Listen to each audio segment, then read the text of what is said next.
welcome back to another episode. We have a bit of a change in scene here today. We are standing on a hill at Centennial Park in Munster, Indiana. I like this spot here. It's nice and secluded.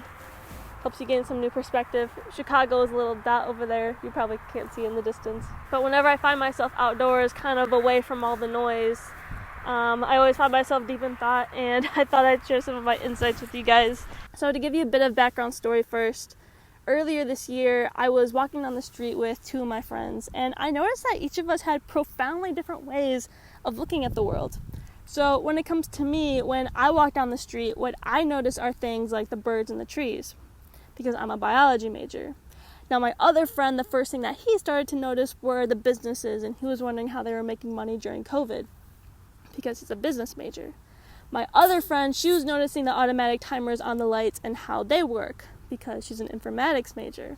And this made me realize, wow, the subject that people choose to focus on really determines the way that they see the world. And it's crazy because people probably have 2, maybe 3 primary lenses, we can call them, that they choose to see the world through. For me, my 3 primary lenses are nature, spirituality, and creativity. But ever since I made this realization, I began to try to see the world through other lenses. What are some other popular lenses? Well, nowadays, public policy and government is a big one. Among women, it's beauty, stuff like makeup and fashion, noticing what other women are wearing, things like history, culture. There are countless number of lenses in which you can choose to see the world through. Now, I challenge you to determine what your primary lenses are and to try to look at the world through the lens of nature and the environment.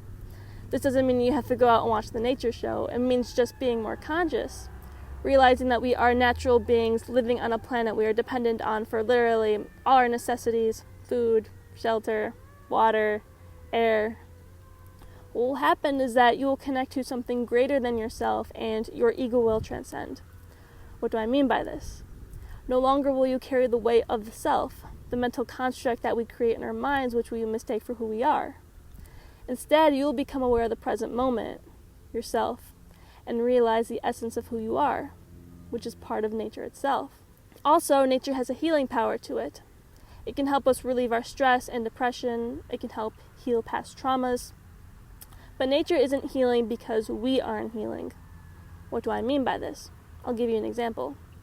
When I was a little kid, I was being mistreated by certain adults in my life, and I desperately needed healing, but nobody was helping me.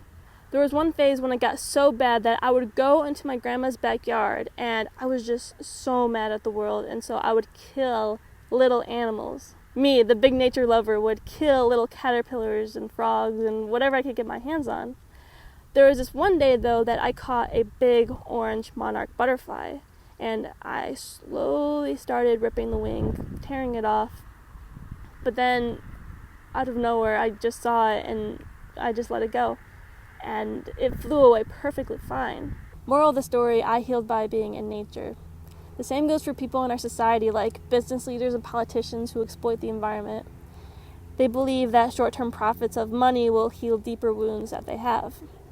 There's a famous quote by the marine conservationist Jacques Cousteau, which is that people will protect what they love. That is the only way that the planet is not going to be exploited, and it's going to heal, if people learn to love it. Now, trying on different lenses is a great practice because it allows you to engage more with life. It makes you more passionate about living and excited to explore and go out, and you just can't get bored. There's a countless number of lenses.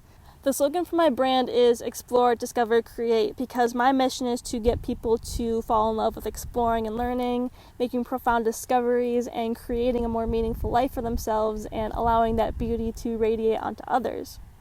Alrighty, that's all I have for you guys today. Make sure you hit subscribe down below, like this video, share it with a friend, and I will see you soon for episode 7.